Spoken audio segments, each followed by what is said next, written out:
We're going to move on to hypothesis testing. I'm going to give you an introduction to hypothesis tests and then do a quick detour to talk about confidence intervals and reporting data. I'm going to break this presentation up into two different presentations. This first one is all about hypothesis testing. So what is hypothesis testing? A hypothesis test is a way in which we can control for variation in our data to identify patterns. This will allow us to decide between two competing hypotheses. It's going to consider the variation in the data, especially when the differences in our means or medians are not very obvious. Which test we choose depends on the data that we have and on what hypothesis we are going to test. So for the data, it depends on the type of data. Do we have normal data or non-normal data? Is our data binomial or Poisson distributed? Is our variable a nominal variable? Is it a continuous variable?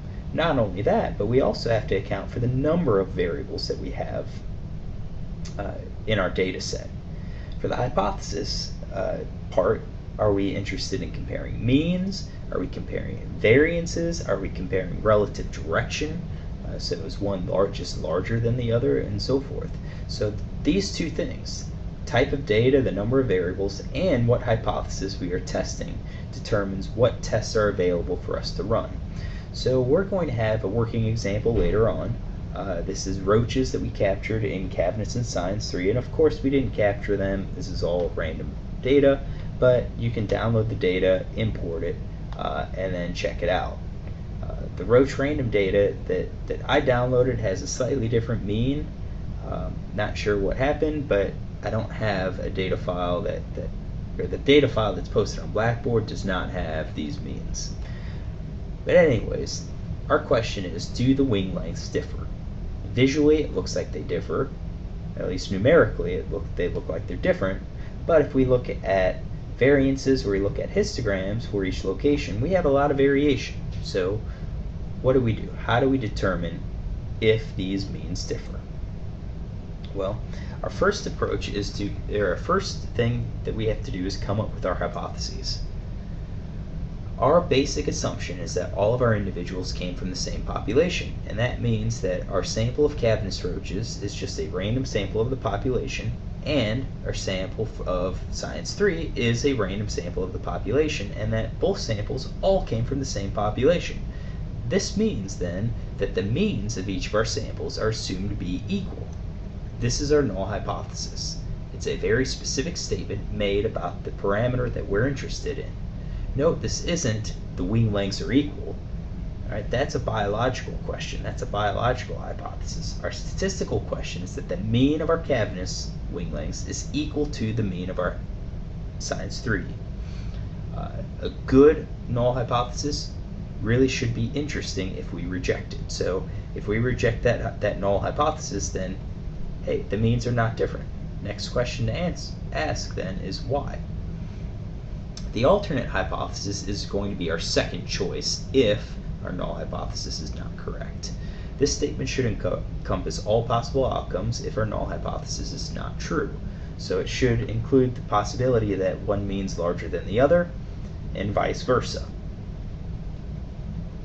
These null and the alternate hypothesis together form our statistical questions. Once we have our hypothesis, then we have to figure out what test statistic we will use to help us determine which hypothesis is most likely. The test statistic is going to be a quantity calculated from the data that we'll then use to evaluate the compatibility of the results with those expected if our null hypothesis is true. So this test statistic is going to be, could be anything. It could be dependent on what test we run too. So a t-test has a test statistic of a t. Our f is a test statistic for analysis of variance. If we do a permutation test, we can use the difference of means as our test statistic. Now, why is a test statistic important? Well, it's important because we're going to compare it to a null distribution, which is all possible combinations or all possible values of our test statistic if this null hypothesis is true. Now you might say, well, how can we have more than one value if our null hypothesis is true? And for that, I'd say think back to random chance. If we were to take random samples again and calculate our test statistic, then what values could we obtain?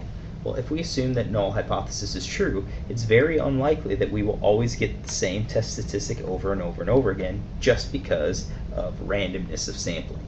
So what this null distribution is going to do is account for all of that randomness and generate all the possible values of our test statistic that we could possibly get. We then utilize that null distribution and our test statistic to calculate the p-value. And this is a very important definition. The p-value is the probability of obtaining data as extreme or more extreme than our observed value if the null hypothesis is true. What we're basically trying to figure out is what proportion of all of the values in the null distribution equal or exceed our observed test statistic. That is our p-value. By convention, if our p-value is less than 0.05, so less than or equal to 5% of all of our values in the null distribution equal or exceed our test statistic, then we reject our null hypothesis. We conclude it's too unlikely to obtain our value by chance alone, so something other than chance is affecting our data. If our p-value is greater than 0.05, then we fail to reject our null hypothesis. It's possible that we obtain our data just by chance alone. So we don't prove our null hypothesis, we just fail to reject it. To help you understand hypothesis testing and calculating p-values, we can calculate them in a couple different ways. One way is when we do exact probability tests. These are hypothesis tests that will calculate the exact probability of the p-value. You typically can do this when you know the underlying distribution of the data and easily calculate those probabilities. For example, if your data follow a binomial or a Poisson distribution, you can calculate the exact probability using the equations that we learned a few presentations back. So as an example, consider you're flipping coins with your grandpa and you're betting dollars. So if he bet you that if you flip a head, he'll pay you $1. If you flip it to tail, then you pay him $1. Out of 10 coin flips, you flip 2 heads. You then ask the question, is this coin fair? Well, if this question, is the coin fair, if that's our biological question, then what's our statistical question? Well, the statistical question is going to be our null hypothesis. Can you think of what our null hypothesis would be to answer this biological question? Well, if our coin is fair, then the probability of flipping a head should be 0.5. Therefore, our null hypothesis is that the probability of flipping head is 0.5. Now, to calculate a p-value, we want to know how likely is it that we would get data as extreme or more extreme just by chance alone. Well, the chance alone is the binomial distribution. So what we want to have is the probability that we flip 2 or fewer heads out of 10 flips, or we can do 8 or more heads. Because we didn't specify a direction, we just said, is the probability of flipping a head 0.5 or not? So using our equations, we would calculate the probability that we flip 2 out of 10, 1 out of 10, 0 out of 10, and then also the probability of 8 out of 10, 9 out of 10, and 10 out of 10, and then add up all of the probabilities to get our p-value. In R, we can use the p binom function because that will give us the area underneath our probability curve. So we would do p binom 2. It's the out of numbers 10, the probability of success is 0.5, that's our null hypothesis, and lower dot tail equals t. So we want the area including and to the left of 2. Now, when our binomial distribution has a probability of success of 0.5, then we are symmetric around that middle point, around that peak. So to calculate the upper end, I just did 2 times that p binom, and we get a p-value of 0.109375. This is an exact p-value because we utilized the probability distribution to calculate it. Another way to look at this hypothesis test and the p-values is to do a complete enumeration. What we would essentially do is generate our combinations, all of our combinations, by brute force. And all of these combinations would be combinations of our null distribution. Then what we would do is count up all of those combos that have that are as extreme or more extreme than what we actually observed. So as an example, let's say we flip the coin 5 times and we observed 4 heads out of 5 flips. Now in this question we want to know, does the coin favor heads? Now we've set up a direction, so our as extreme or more extreme is only 4 heads or 5 heads. So how many different combinations can we possibly have in terms of the heads tail combos? Well, we can be all tails, we can have 1 head and all the rest tails, we can have 2 heads and 3 tails, we can do 3 heads and 2 tails, we could do 4 heads and 1 tail, and we could do all 5 heads. So we have a total possibility of 32 combinations, of which 6 of our combinations are as extreme or more extreme. That gives us a p-value of 0.1875. Now, is it likely that we can do a complete enumeration? No. It's virtually impossible to do this unless you have a very small number of total combinations. So, but what we could do is to do something called a randomization test. Now with the randomization test, we are trying to calculate all possible combinations, or at least a suitable number of the total combination that would then allow us to calculate our p-value. When we run a randomization test, we are typically doing what is called a Monte Carlo simulation or a permutation test. It's called a permutation test because we are permuting our data. We are basically shuffling our data and then recalculating test statistics. So how would we go about doing this? Well, we would assume that the null hypothesis is true. And our null hypothesis is always that our group belongs to a single population. So in our diagram here, we've got A's and B's. A's and B's are our 2 groups.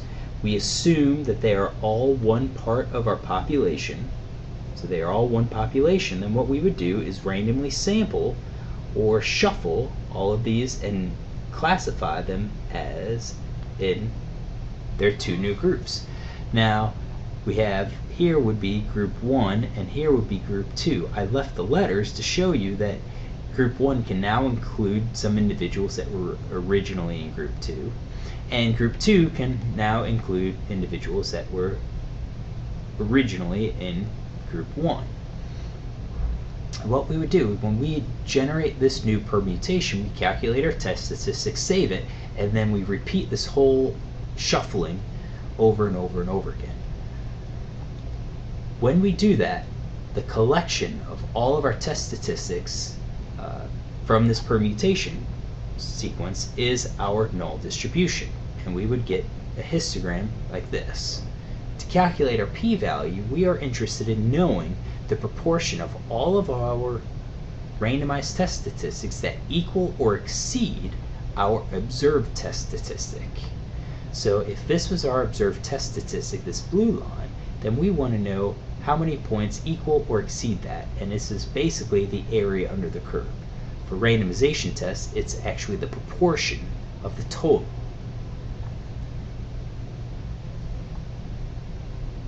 So to kind of demonstrate this, we're going to use the Roach data.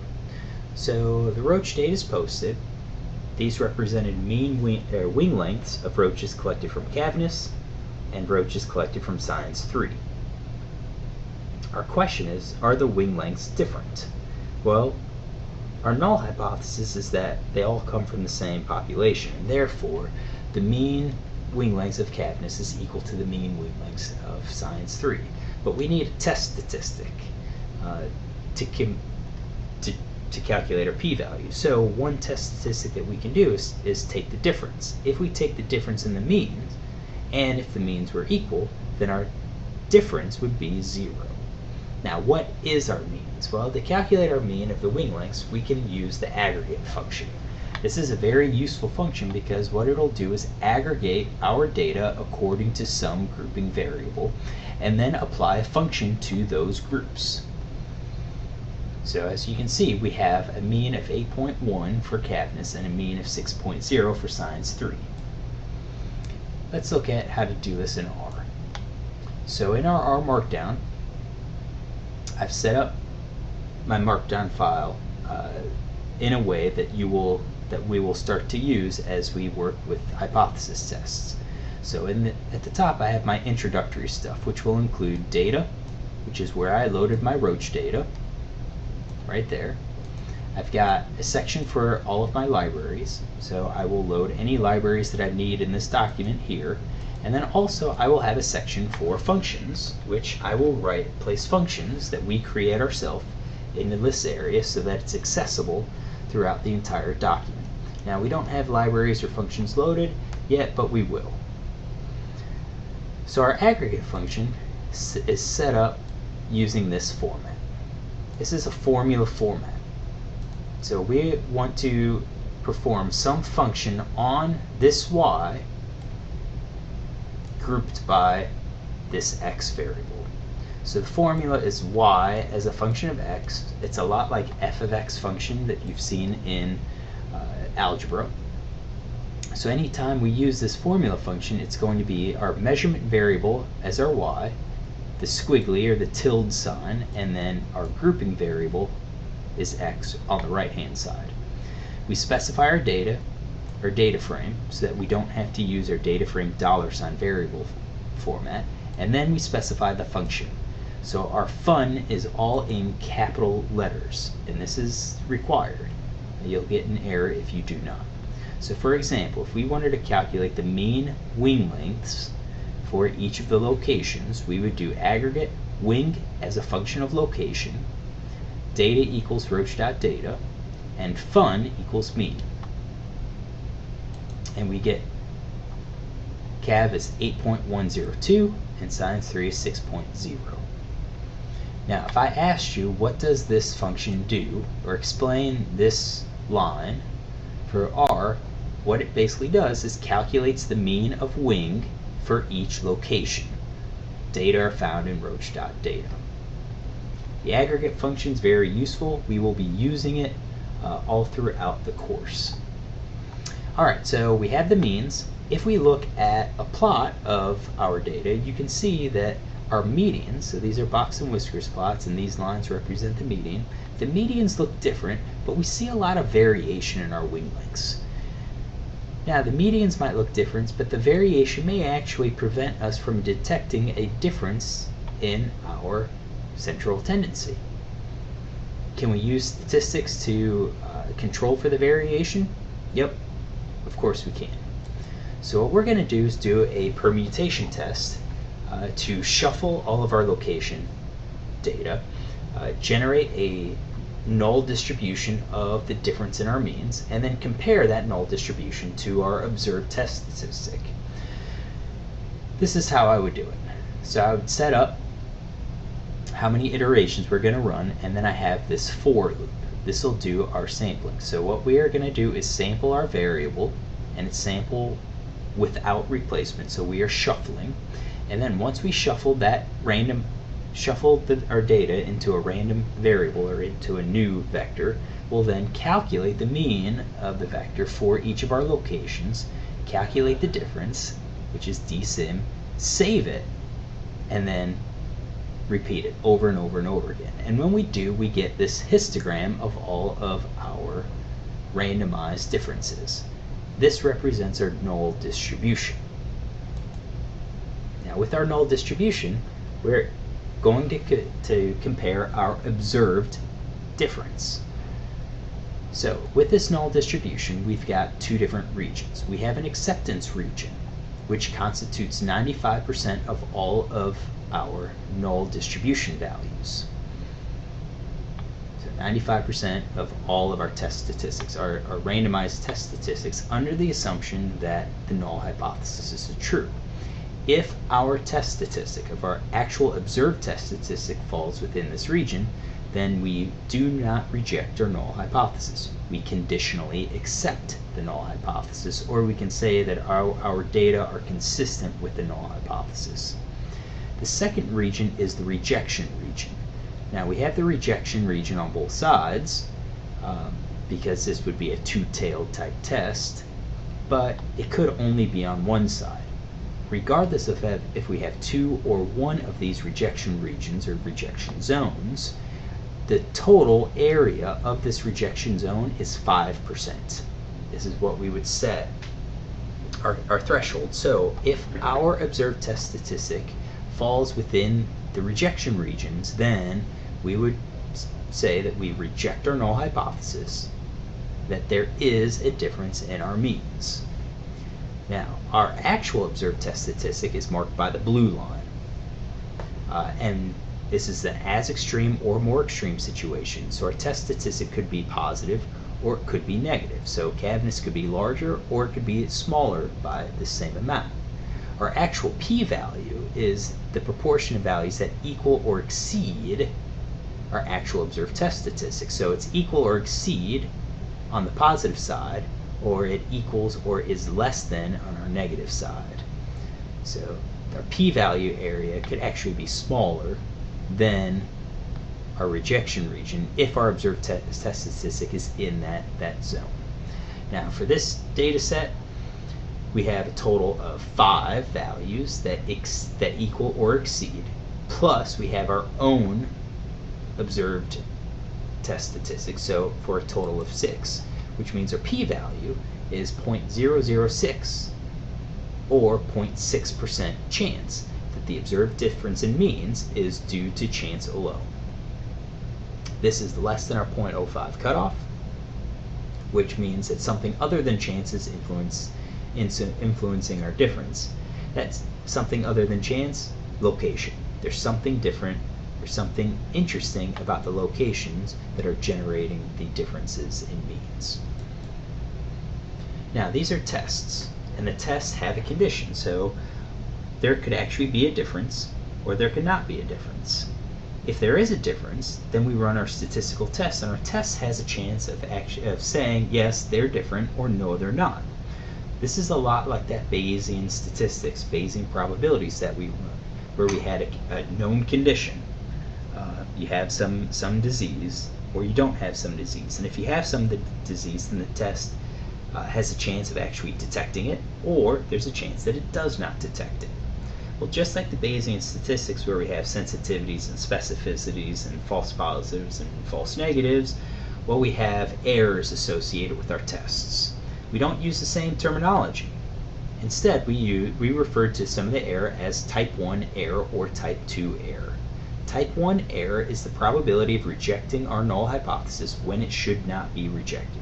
So we are falsely rejecting our null hypothesis. This type 1 error is our alpha, or the significance level.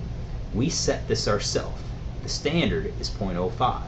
So we set the standard to say that we have a 5% chance of committing this type 1 error, or a 5% chance of falsely rejecting our null hypothesis. That means that we're hoping that 95% chance that we actually reject it when we should. The other type of error, type 2 error, is the probability of failing to reject our null hypothesis when it actually should be rejected. This type 2 error really, it's tough to calculate. It's tough to calculate. But this type 2 error, the probability of failing to reject when it should be rejected, is beta. Now, the relationship between alpha and beta is probably better seen by looking at a diagram. So here we have our null distribution and our null hypothesis. On this one, we have our actual theoretical distribution. So this would be our actual distribution, or our alternate hypothesis. We set some cutoff on our null distribution so that our type 1 error rate, this area under the curve of our null distribution, is equal to 0.05. this area is alpha. This is our type 1 error rate. So we set it so that we have a 5% chance of chance of falsely rejecting our null hypothesis. Type 2 error is the area underneath our actual distribution. This type 2 error is failing to reject when we should. So we should reject at any value of this mean or larger, but if we get something like in this region, we won't reject it. So this is our type 2 error rate. Related to that is power. So this is for all of the values of our actual distribution where we do reject it because it is equal to or larger than our actual value. Now what you can see is that we can change this any mean line. We can change what our type 1 error rate is going to be. If we wanted to decrease it, so put it down here, we could. We can set our cutoff at 0.1 or 0.01, so 1% chance of committing a type 1 error. But if we do that, then we will increase our type 2 error rate. So our type 1 and type 2 error rates are related, and they respond opposite. So if we decrease our alpha, we increase beta. If we increase alpha, we decrease our beta. Now, what's our convention? Our convention is to try to minimize both types of error. And it's kind of standard to set alpha as 0.05. That seems to be a good balance. But we could err on the side of caution depending on our study. So if we think committing a type 1 error is worse than a type 2 error, then perhaps we decrease the alpha. If we think committing a type 2 error rate is worse than committing a type 1, then perhaps we increase our alpha level. Now, as I started to allude to, can we calculate beta? Yeah, we could. We have to know the actual underlying distribution, and then we just calculate areas under the curve. Are we going to do that? No, we're not. We're not going to do that. There's really no point to do that. But I do want you to know what type 1 error is, type 2 error, especially in relation to these types of curves. So type 1 error is the area under the curve of our null hypothesis, of our null distribution. Type 2 error is the area under the curve of our actual data, or hopefully this is our alternate hypothesis. So this all gets to our p-value. The p-value is the probability of getting data as extreme or more extreme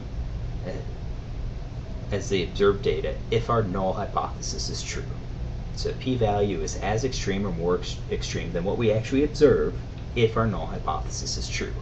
Notice that the emphasis of this definition is on the null hypothesis, which means it's important how we state the null hypothesis.